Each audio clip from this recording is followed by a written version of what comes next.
Okay, before we continue, we have any more for Gil? I think he needs to get back to inspection. Do you need to go? Yeah. No? Any more for Gil?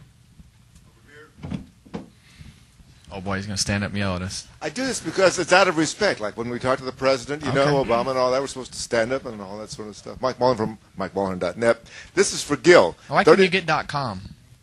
Because somebody in Canada's got .com. I don't know. You know, I was just wondering. Hey, I'm not that big in the business. I don't have enforcers like RC has. You could have just. Can you not buy it or something? Well, how much money do you think Come on, I have? All right. Okay, Gil. 30 laps to go. You guys don't bid, everybody else does, and we're thinking, well, they might have made a mistake. And then, Kevin, you faded a little bit on that. The car looked a little squirrely. Any second thoughts, or did the computer simulation say, hey, this is right on, we're doing the right thing, and everybody else is screwing up? Heck no. I had somebody right here, right next to me that would have killed me if I'd have pitted. But no, clean air was a big bonus today, and with Tony staying out, knowing that we had somebody to draft with, and then hopefully that a lot of guys would get two in between us, and they did.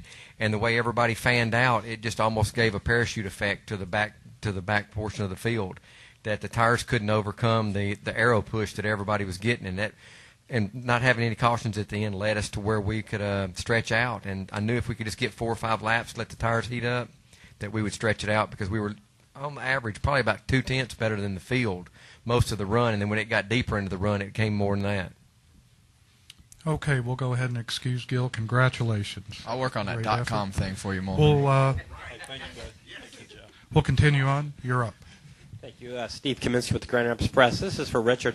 Richard, Kevin talked a little bit about the maturity, the factor that he has shown during the course of this year. I was wondering if you could talk a little bit of some of the differences you've noticed in Kevin, maybe on and off the track.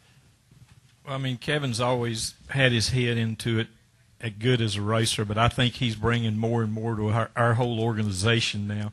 Last year he talked to me about areas we need to work on, we needed to fix, and we went in there and we all worked on them together, and he was part of he's a big reason we got our engines running where we are today.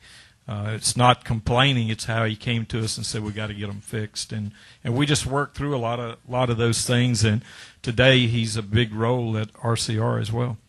Do you see yourselves as a team to beat going into the chase?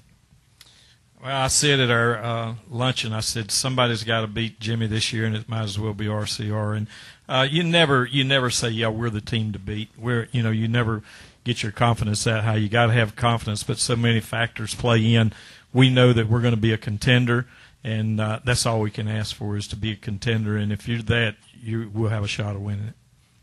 We're going to go upstairs for one, then come back to the media center. Go ahead, please. Nate Ryan, USA Today.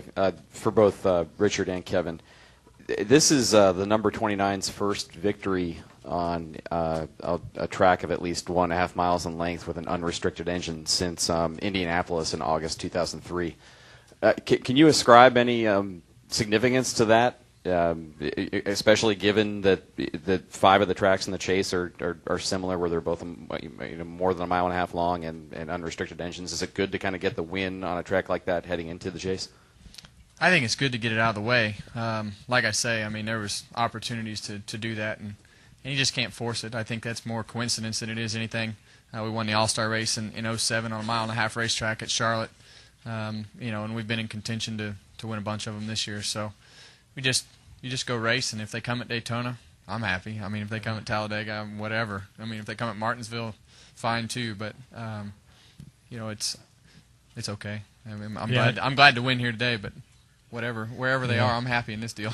We were, like he said, we had won at Charlotte, the All-Star, and Atlanta until that caution came out right there at the end. 1.5 miles, he was class of the field there, and we just couldn't take off on that restart. But Indy, we were really good. We've had some great opportunities, but we're able to capitalize right now. If we can keep capitalizing, we'll be a contender.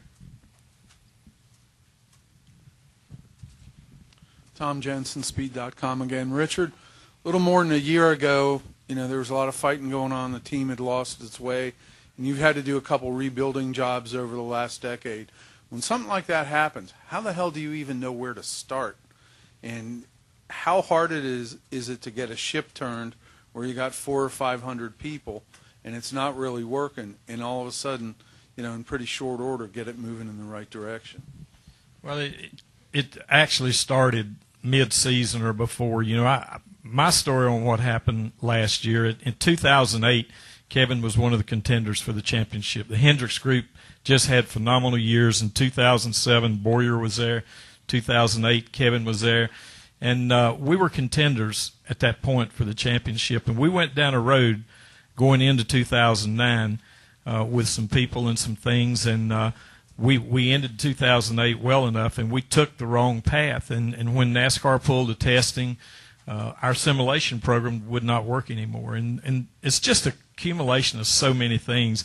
Done a lot of changing in personnel, changed our engineering, and you see your weak points. And Kevin and I talked, and in areas that we knew we had to work on.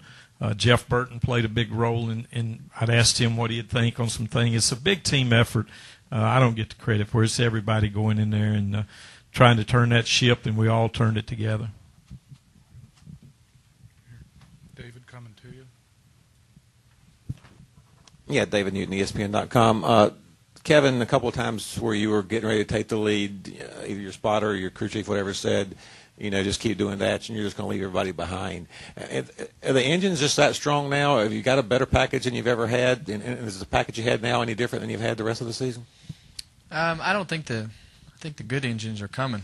They're all good, but I think the other ones are coming still in the pipeline. So the engine program has been so strong over the past couple of years since those guys have really got their stuff together, and now it's just a constant evolution of better stuff always in the pipeline, and they do a great job of doing all that. So today it was a combination of a great engine, a great car, and when you run a top like that and you're able to make it work, it looks like you have 100 more horsepower. So we probably do have as much as horsepower as anybody, and today it looked like we had a bunch more just because we were able to run the top. George Poley, the Macomb Daily. Richard, your first win here since Dale in 1990. Wondering if you'd share some of your more vivid memories of that day. 1990 or today? 1990, yeah. That's 20 years ago. My old memory isn't as good as it was, but I remember winning here and how proud it was, to win for GM Goodwrench back in those days, and to win in a GM product up here. It's a lot of pride, and it's great to be here today and win today, but that was a great win too. And like I say, we've been in a position to win here before, and they just always seem to slip away.